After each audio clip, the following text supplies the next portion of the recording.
Thank you so much for coming to this debut talk. I've got a few house notes before we get started. First, there are images in this presentation. For more decorative images, I've integrated descriptions into my narration, and for key images, I'll comment with an explicit description. For those following along with slides using the link for AxCon, I do apologize that there have been some changes made since then, and I'm working diligently with the AxCon team to get the latest slide deck up for you. For all participants, a link to all the references and resources made in this deck is available on the AxCon page and will be shared towards the end in chat. And for my last note, heads up that on the next slide, there is a full screen moving GIF on loop. I want to make an Indigenous land acknowledgement to raise awareness of the genocide and violence done to the Native peoples of Turtle Island. This GIF illustrates the diminishing Indigenous population in what we call the United States from 1776 to 1930. Today, I am presenting from unceded Tongva land, and I encourage you to get involved too by learning what Native land you're on, researching land back and missing murdered Indigenous women, girls, and Two-Spirit movements, and if you're able to pay your land tax. All right, GIF is gone, and so let's talk about how we got here. In full transparency, I applied to AxCon 4 months ago because I was mad and I wanted to make a spicy talk because in my daily 5 minutes of LinkedIn, for a straight week, it seemed like everyone had an opinion on the relationship between DEI, diversity, equity, and inclusion, and web accessibility, or A11Y. Things like web accessibility needs to be part of DEI, and DEI has no place in web accessibility. Other folks said, get DEI people to do A11Y too. And lastly, your identity marker like race, gender, ethnicity isn't important to your work. While some posts were insightful, some of them also felt ignorant. There were posts from majority groups such as white, cisgender, male, non-disabled, straight people, which are not the folks I want to hear necessarily from first when it comes to either industry. And some would even shame or gaslight queer, trans, disabled people of color on LinkedIn for the same ideology they were promoting on their own post. And so it begs the question, are we okay? It's 2023, the answer is no, but I digress. How can people who support equality through one axis of identity, like disability, not extend the same support towards another axis of identity, like gender and race, and vice versa? And hence this talk. Hi, my name's Alexis Lucio. I use she, they pronouns. Some of you may know me for my accessibility work, whether that's helping make GitHub the home to all developers as a senior accessibility designer, or my past work establishing an accessibility program at Splunk as one of 2 full-time employees dedicated to web accessibility. What you may not know is prior to A11Y, I was deeply involved with employee resource groups, or ERGs. For those unfamiliar, think of this as volunteer-led, company-backed affinity groups based on underrepresented identities in tech, such as women, LGBTQ+, people of color, and more. I participated in a queer ERG, and Chloe led a fledgling Latinx employee resource group that became one of the most engaged and visible ERGs in 18 months, with a pandemic in the midst of it all.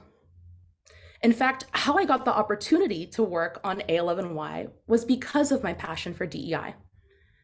In holding many traditionally marginalized identities, such as non-binary, femme-presenting, Latinx, first-generation high school and college grad in my family, I'm used to being undervalued and underestimated.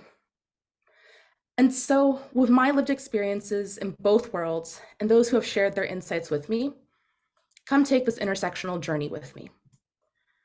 We're going to level set, define what DEI and A11Y are and how they began. We'll then talk about the bottom line and prioritizing profits over people. Content warning here, COVID-19, Black Death, and layoffs. We'll then turn it to us and talk about how we can't just blame corporate environments. Content warning, white supremacy, eugenics.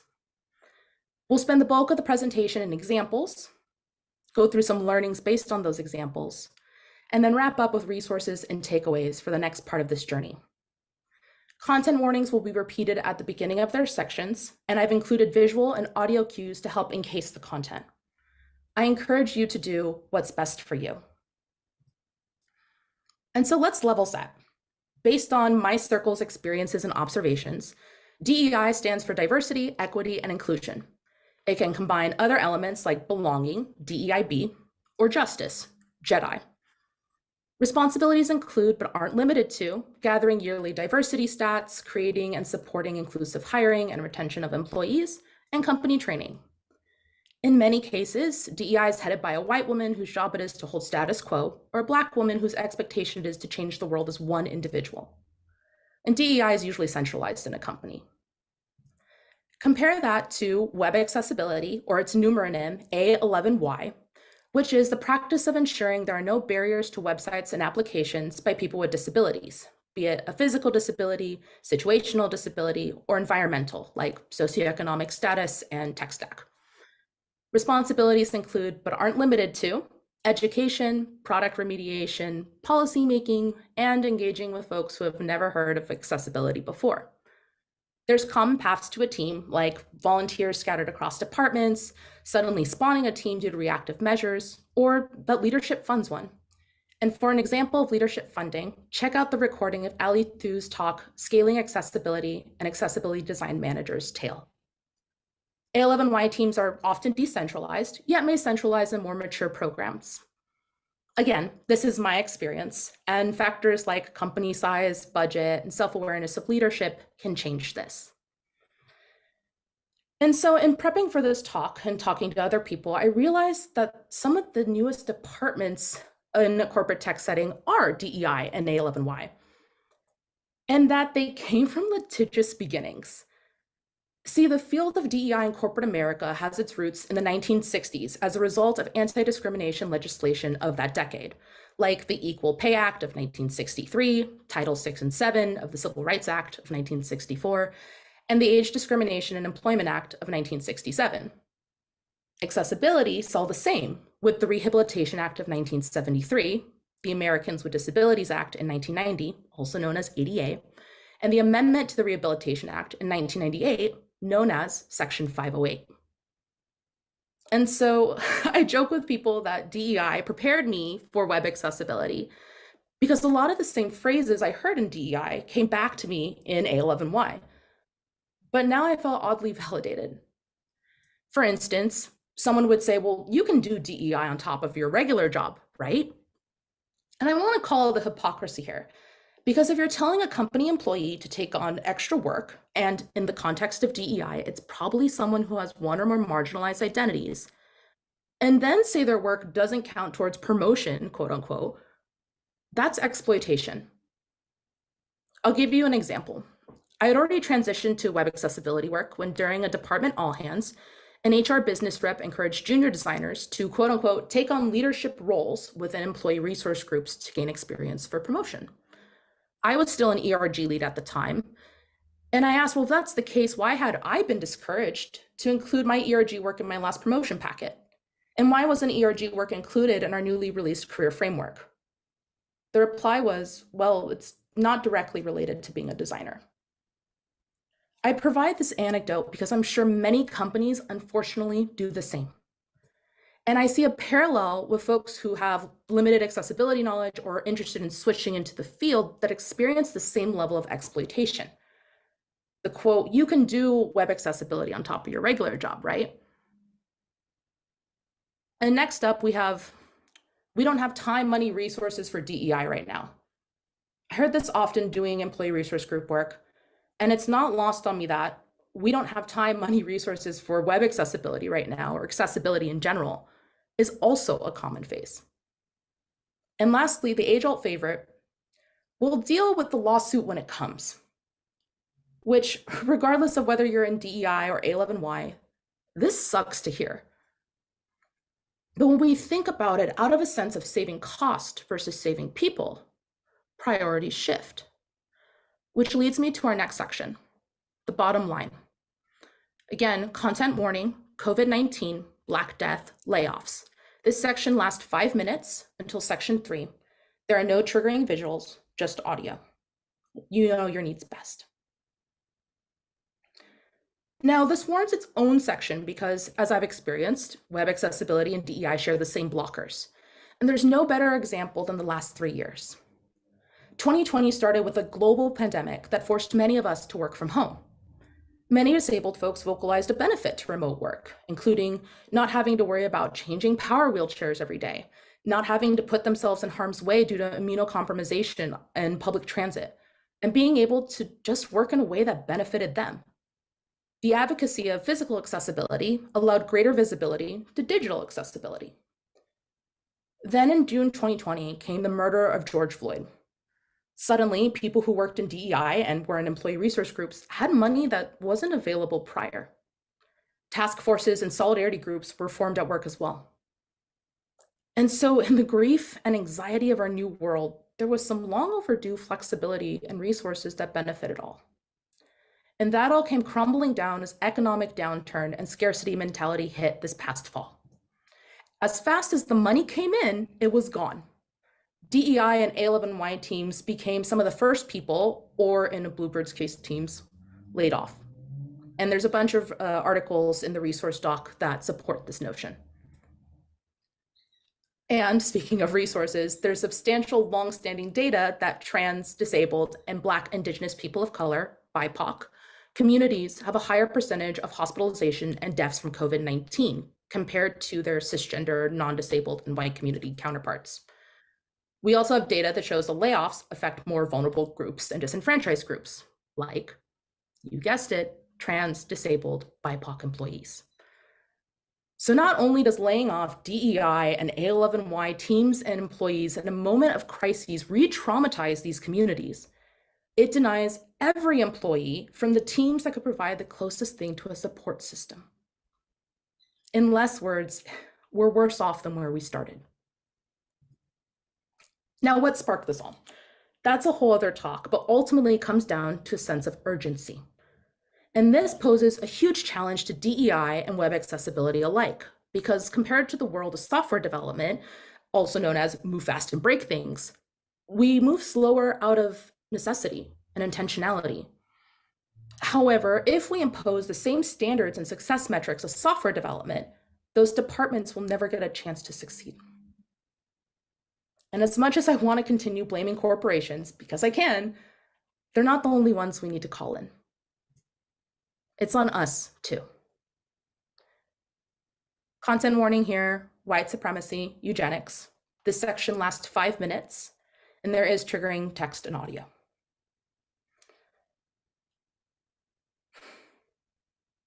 Now, in order to continue this talk, we have to define and be aware of two important concepts. The first is white supremacy culture.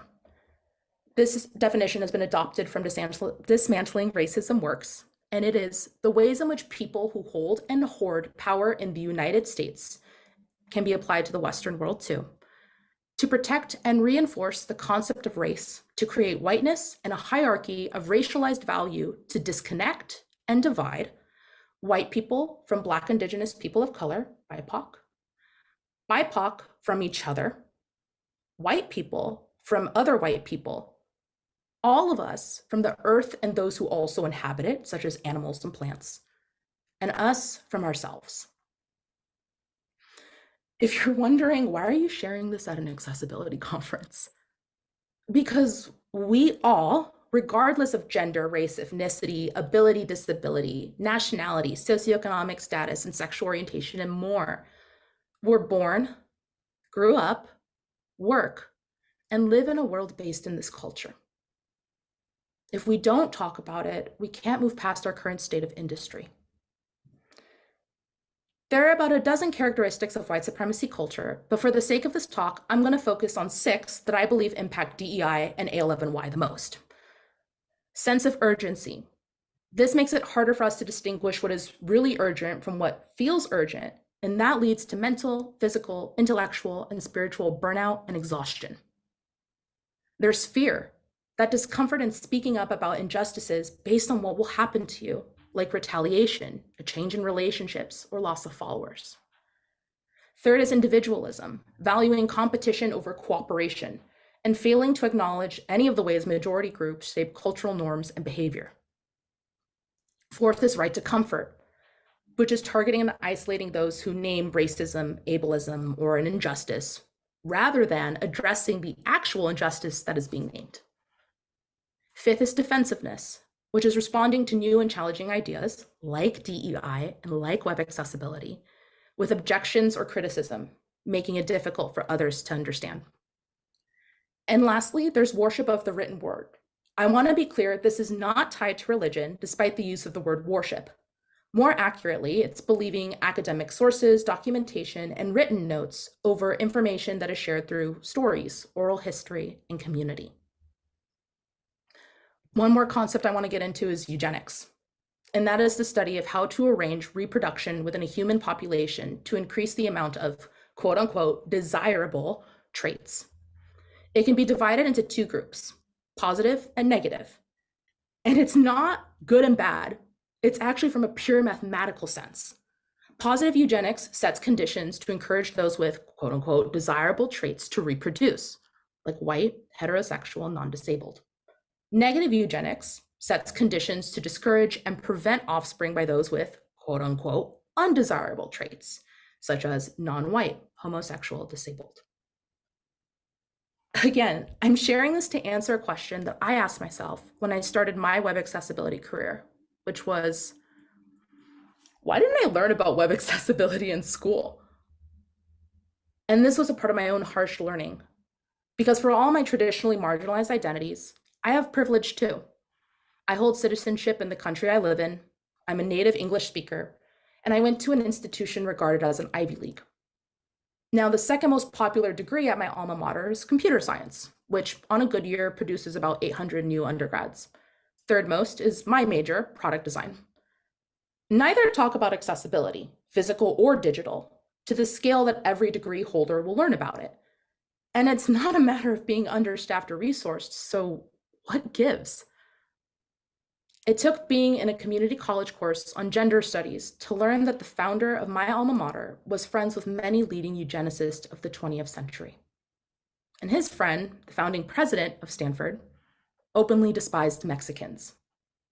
And their friends, these leading eugenicists, promoted and taught their textbooks calling for an end to Black Americans, indigenous communities, Eastern European immigrants, gay people, and disabled people, aka negative eugenics, until less than 70 years ago.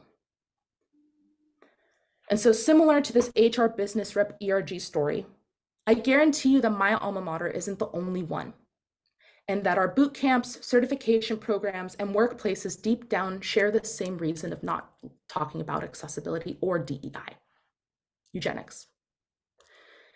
And I doubled down on this because regardless of your work function, PM, engineering, design, HR, sales, operations, anything, you will at some point embody these characteristics.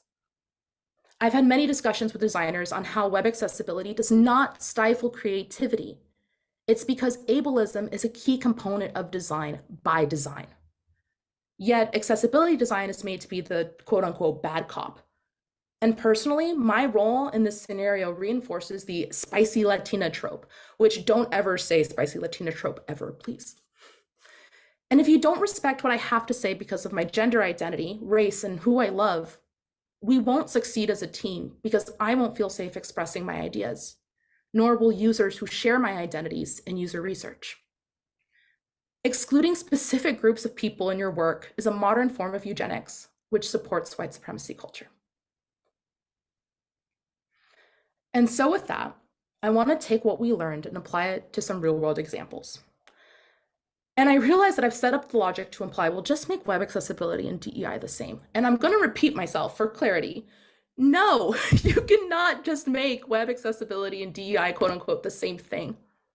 One, it's called burnout. And Shell Little gave a great talk yesterday about the accessibility to burnout pipeline. Even if you don't work in web accessibility, I encourage you to watch it because I think you'll get a lot of validation and affirmation from it. Two, even if you're superhuman, which I applaud you in 2023, honestly, there's a dangerous precedent being set where we allow one person, let alone a team, to account for the myriad of lived experiences that we need to consider in a hybrid international world. Tema Okun, co-creator of Dismantling Racism, says, the longer you swim in a culture, the more invisible it becomes. And today I want to expand on her analogy for the level of complexity we're going to experience in the following examples. Let's go Hey, first. Alexis. Yeah, Real quick, just as you requested, here's your 3:20 time check. thank you. You're welcome. Fun fact, y'all, I can't swim, so this is actually the levels of fear I have about water. We've got the shallow end. Even if you can't swim, there's a confidence in handling. You may even have a gut reaction of what to do because it's the right thing or something like that. We've got the deep end. We're starting to not feel the bottom of the pool. We might tread water or need to call a lifeguard. The situation feels tougher because we need to have both web accessibility and DEI, and even more lived experience accounted for to make the best experience. And we're going to get back to open water in a sec. Let's start at the shallow end. If you're new to web accessibility, or maybe you're someone in DEI and you've been tasked suddenly to make your company site accessible with no resources and no A11Y headcount, you might resort to an accessibility overlay. And I hope A11Y community, we've agreed today that overlays are not a solution in the short nor long term, like the gallery of articles I'm showing on this slide. And yet, a sense of urgency can enable this purchase to be made. And in addition, when the initial backlash of accessibility overlays took place, some characteristics I mentioned earlier manifested, such as defensiveness from overlay company founders to the point of disabled folks being blocked for their opinion, and worship of the written word from accessibility organizations who supported these companies. I was happy to see our community rally together to question the ethos when it was happening. Starting from the DEI side, just 4 days ago, Vice released an article titled WSJ Wall Street Journal Wonders, did Silicon Valley Bank die because one Black person was on its board? The article goes on to say that, yes, one of the 11 founders of SVB is Black, one is LGBTQ+, and the other 10 are white. SVB's board, mind you, is less diverse than any of the United States' top 5 banks. One, I really thought this was on the Onion because it's kind of wild, honestly, I feel. And the original Wall Street Journal article harbors fear, a characteristic we discussed earlier. And Vice has a clickbaity headline because of worship of the written word. A news journal wrote it, therefore it must be true, even if it's misinformation. And so let's move to the deep end where it's not that simple. One example near and dear to my heart is the gender dropdown. You need both web accessibility and DEI insight to work together on this, because exclusively focusing on one side causes harm regardless. If it's not accessible, keyboard only and screen reader users can't get more COVID test, true story, or gender affirming care. Ableism gets in the way of your job.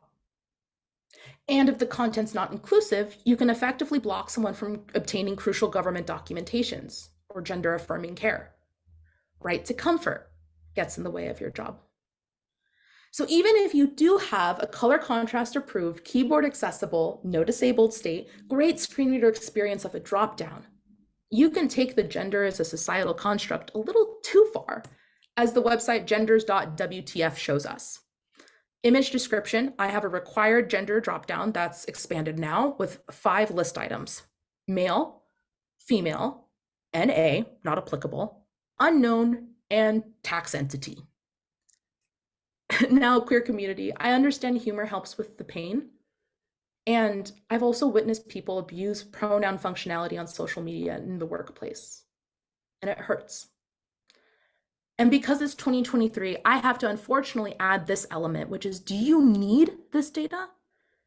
And if you do, are you collecting data in a state where that information in the wrong hands can land someone in jail or have their child stripped away from them because of it? Let's venture into the physical world. And it wouldn't be my talk if I didn't get to talk about Bad Bunny. For those who don't know, Bad Bunny is a Puerto Rican reggaeton artist who, for the past 3 years, has been the most listened to artist on Spotify, surpassing other well-known artists such as Drake, Taylor Swift, and BTS. So imagine the excitement of Latinx folks, myself included, to know he opened the 2023 Grammys this past month. Image description, Bad Bunny is singing a song, microphone all up, vibing. There is a merengue band behind him of Black and brown men. And in the foreground, we have a bunch of people dancing. It's lively in color and emotion. I hope that we can all agree here, regardless of background, that captions are necessary.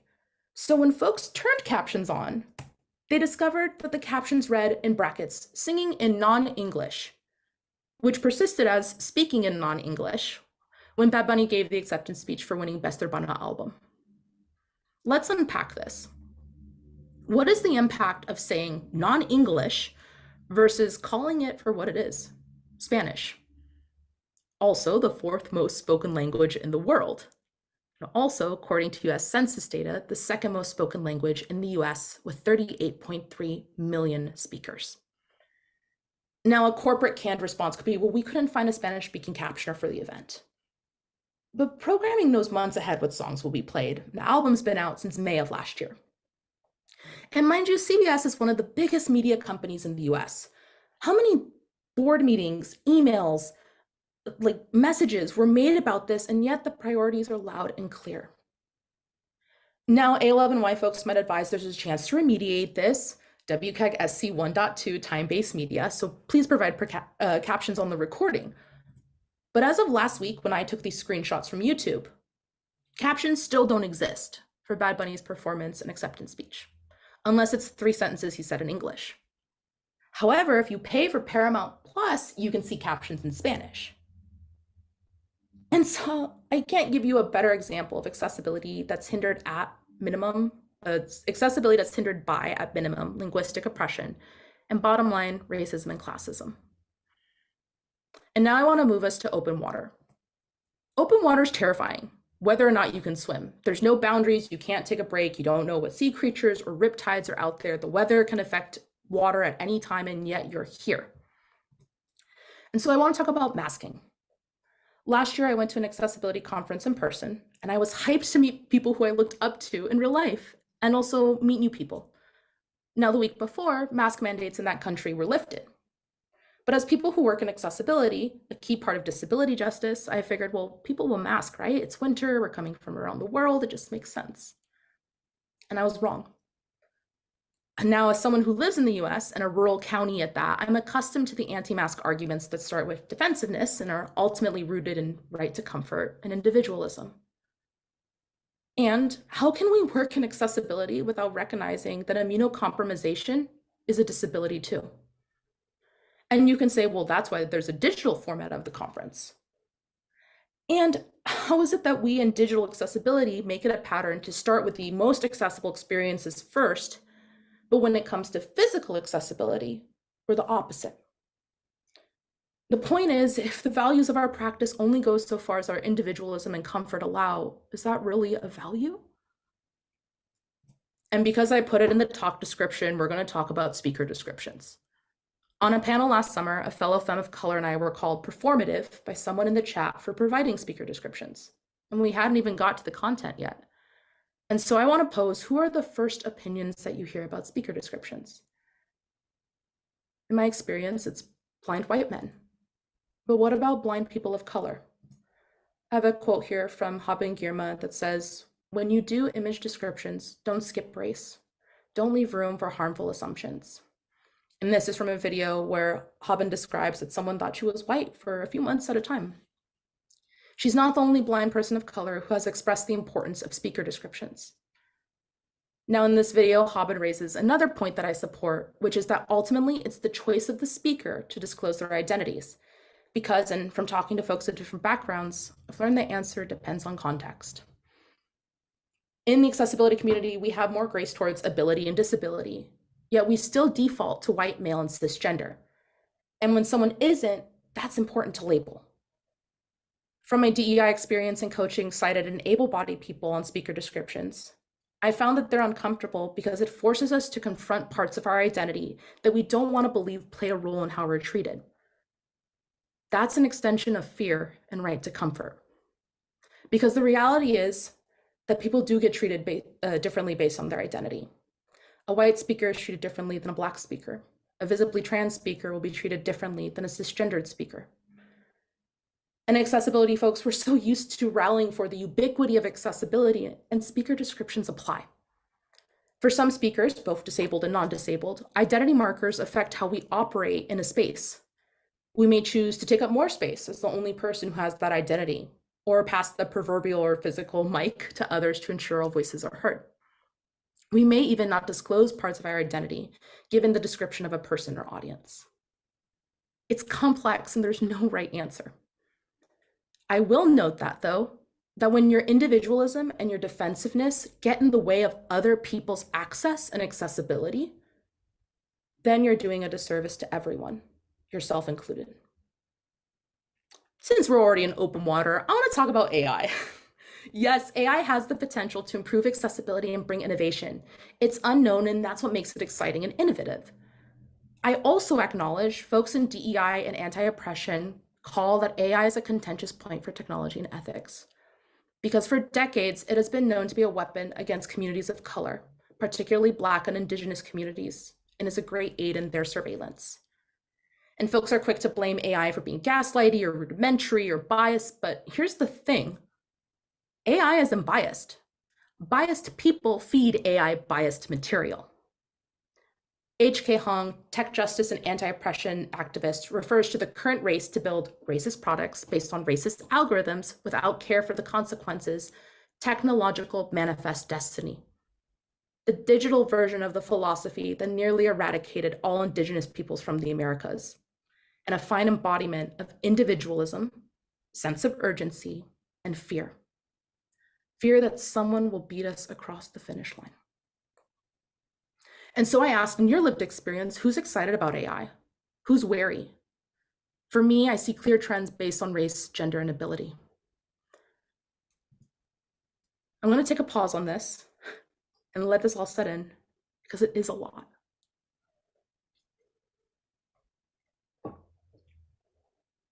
In my rumination and discussions with others, we realize that what makes both DEI and A11Y difficult is that sometimes we are our own blockers. Our identities are deeply personal because they're ours.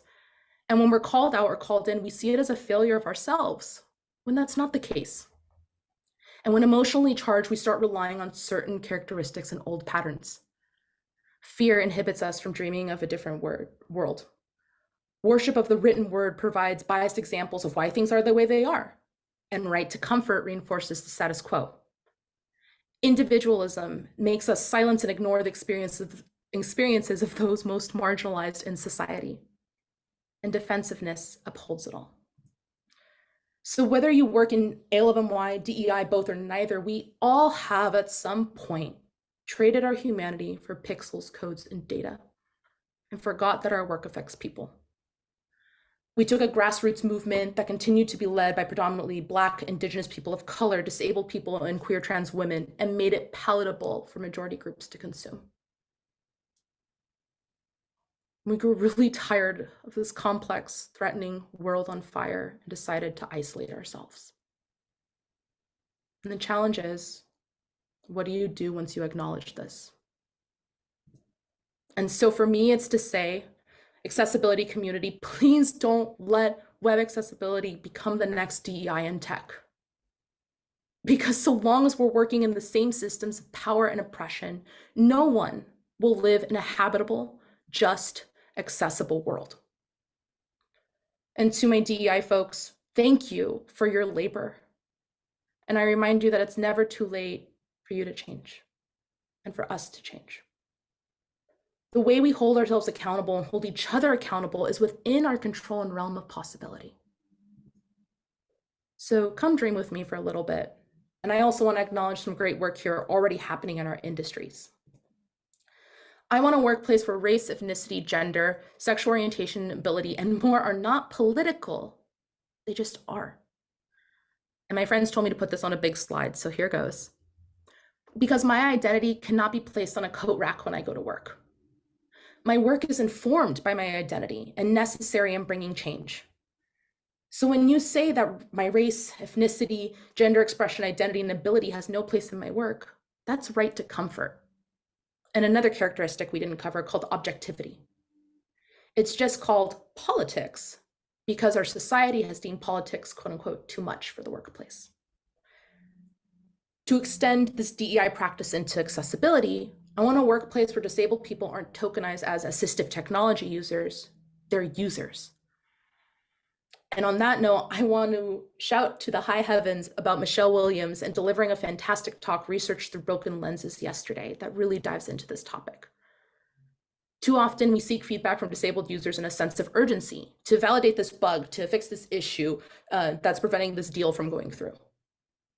And it reinforces this: we don't have the time, money, resources to find disabled users. And that's a mentality that needs to shift. Speaking of shift, for both DEI and accessibility, the shift from everyone's voices heard, equality, to those affected most are driving the work and are supported by leadership to make that impact, equity. Now, this comes with nuance. No one should be forced to work in either of these fields because they hold traditionally marginalized identities. However, swinging the metaphor to the other side and not hiring anyone from these groups, or having exclusionary hiring and retention policies that prohibit you from attracting diverse candidates in the first place, isn't the move either. This also includes Sorry, just jumping in with your 36-minute marker. Thank you. This also includes awareness of the gender, race, disability wage gaps and embracing appropriate success metrics and timelines for projects. A11Y community, while this is something many of us advocate for, I want to offer a friendly reminder that we have plenty of room to improve. Devin Pershing, an accessibility practitioner, did a survey last year. Out of 504 responses, 55% of A11Y practitioners do not identify as disabled or have a disability, and 56.9% do not identify as neurodivergent. Room to grow. Next, it's more tech leadership having diversity, equity, and inclusion attached to their bonuses. Some companies have adopted this approach, which is great, and I want to extend that to web accessibility too, with more tech leadership having the number of accessibility bugs in their products attached to bonuses. Both web accessibility and DEI begin as grassroots bottom-up approaches within companies. If leadership wants to choose profit over people, then we need to structure our accountability to match that. And lastly, hot take, having neither DEI nor A11Y under HR or reporting to one another. I hope that through especially our open water examples, we show that the human condition is too complex and that we need a system of checks and balances in order to make our work successful. Now, we've only scratched the surface of this work in what will be 45 minutes. Thanks for bearing with me. So I want to start wrapping things up. I've left a view-only Google Doc of references from this presentation and resources. The link is also going in the chat for all things after this. And I also want to help you all answer, what can I do? Because you might have this sense of urgency to do something. You can educate yourself with the provided resources in your own. Start observing trends in the workplace, such as who's getting promoted and who's departing. Ask questions about data and company diversity. And if you're making product decisions, ask, is this truly urgent or made out to be urgent? Whose perspective is highlighted in this situation? Whose are excluded or missing? You can support people with marginalized identities one-on-one or through groups. Oftentimes, employee resource groups will have a ERG plus friends, and that allows you to passively see the experience of that marginalized group. An example of one-on-one support was, I had a white male engineering colleague who had noticed my opinion was often shut down in meetings as the only femme in the room and the only person of color. We worked together such that when I said something that was rejected or shot down, he'd repeat it within 5 minutes of me saying it. If the idea was accepted or well received, he'd point out that that's what I had said prior and the contradiction between feedback. Thanks, Cody. And if able, support financially. This really helps for long distance efforts. And I want to acknowledge that there are at least 23 states with active anti-trans legislation. So please support the folks who are on the ground doing the hard work. But don't only do this, and don't only do it in a sense of urgency. And so with those action items and these takeaways of the compliance-based origin of corporate American DEI and A11Y paved a similar path for their development and treatment in moments of crises, that we too must hold our colleagues and selves accountable for the complacency and participation in white supremacy culture, its impact on our work, and how that affects the people we aim to serve. That the human condition is too complex to create solutions based on one single identity marker, like just gender, just race, just disability. And that DEI and A11Y can honor one another's expertise and support each other's efforts to benefit both employees and users alike. And lastly, I want to affirm that this is hard. If it were easy, it'd be done already. This talk would have been said already. And it doesn't happen overnight. This personally for me spans 5 years of work.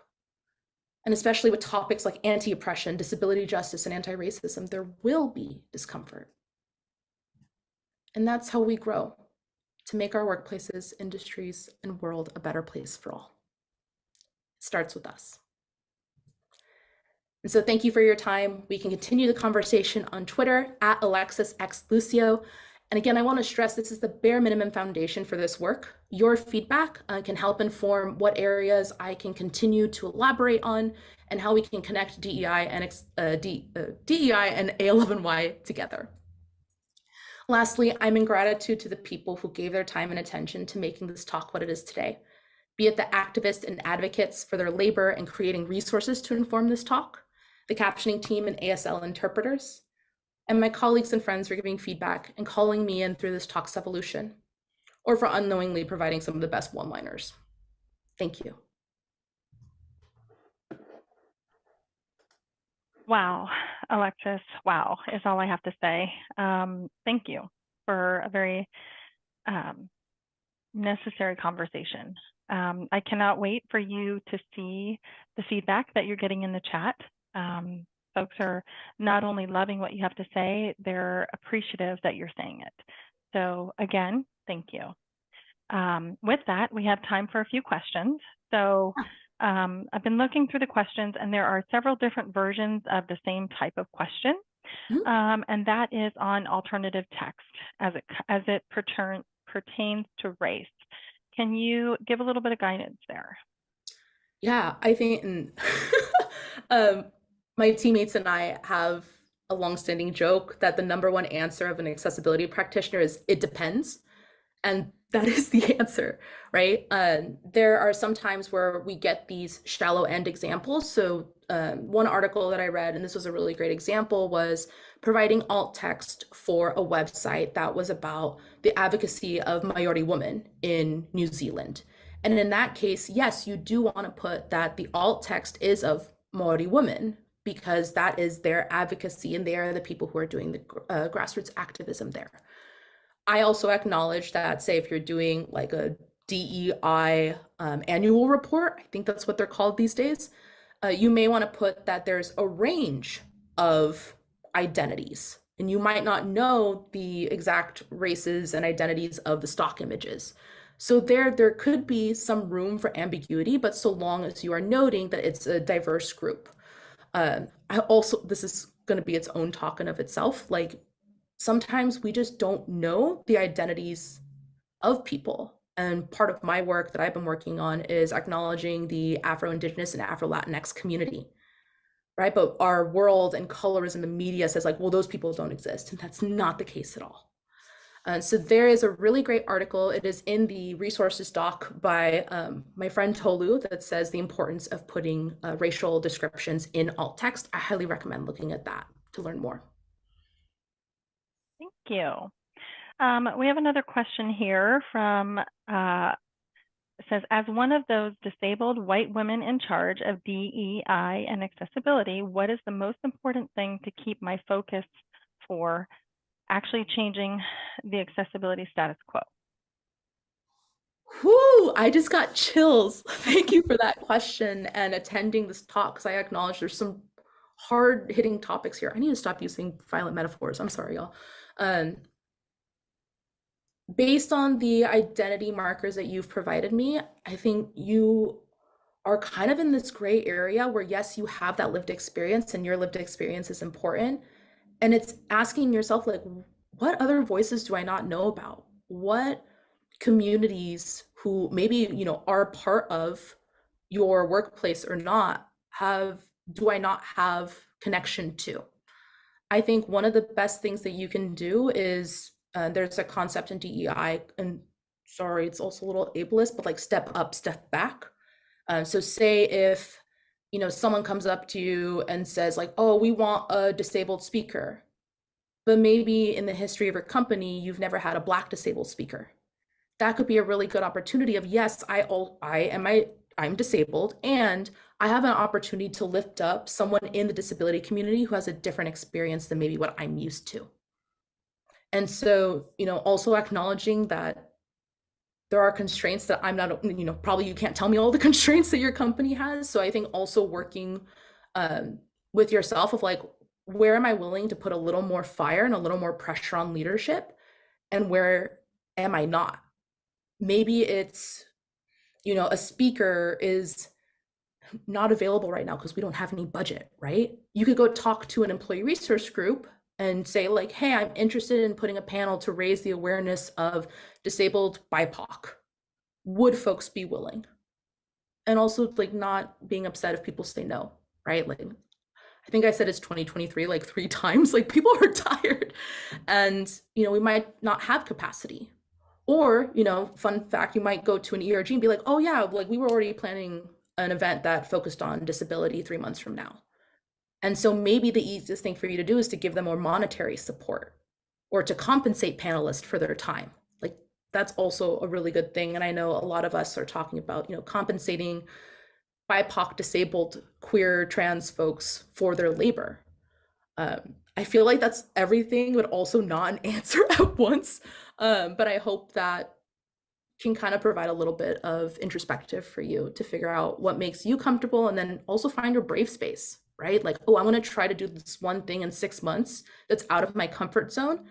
And I think it's going to benefit a lot of employees and my team. Thank you. Alexis, we have another question. I think we have time for one more, and it kind of ties into what you were wrapping up there with compensation without exploitation. So during your talk, you mentioned how asking folks to do accessibility work without compensation is exploitation. Do you have any techniques or advice for pushing back on this within your organization? Yeah. I reference Stella Little's talk. She actually has a section on this called putting up hard boundaries. It's in the context of preventing burnout. And I also think those can be applicable to being like, hey, I'm doing a lot of work, right? And, it's ultimately up to you, and your own boundaries best of how much work you want to put in. And sometimes, yeah, like you might want to do that accessibility project so you have something in your portfolio. So when you go and apply for this accessibility job, you have something to talk about. And if you're literally doing like 120 hours of work a week, I think the majority of folks can agree that that's exploitation. So it's about having a conversation with your manager, acknowledging that there can also be boundaries. Like I've had managers who I wasn't comfortable talking about this stuff with because it just got really awkward, right? So like you also, one, assess the safety. Like, do you feel safe enough to advocate for yourself? And if the answer is no, maybe the answer is leaving. And I acknowledge leaving comes from a place of privilege in 2023 layoffs, economic downturn. So I think there's a lot to consider in your experience, and hard boundaries, continuous advocacy. Like sometimes folks, I tell when I do educational programs with ALMY, like I will never blame you for making something inaccessible because you don't know what you don't know. The thing is, what do you do with that knowledge? And sometimes managers just don't know because they've got 100 other things they're thinking of, right? Or maybe it's talking with your director. Managers on board, the two of you can tag team how to switch your role into web accessibility, because having that conversation as a team versus you individually is like a lot less scary. Thank you. Thank you. Again, that really concludes the time that we have. Thank you so much. The chat is blowing up with people just singing your praises right now. So thank you. Also know that you have a grassroots effort to get you your own TED Talk. It's a dream. Can we make it happen? Like, yeah, there we go. No, and thank you all for engaging, for your questions. Please, let's continue the conversation. Like 45 minutes is not enough time, but I hope that it allows for some introspection and that you can connect with people who are like-minded, who also want to get engaged, and even form like book clubs, knowledge groups, safe spaces to talk through this. when we act in a community and not as individuals, like we get a lot more support than we think. Love that. Thank you again, Alexis. We appreciate your time and the preparation that's gone into this this very needed talk. And thank you all for joining. Hope you enjoy the rest of AxCon. Thanks all.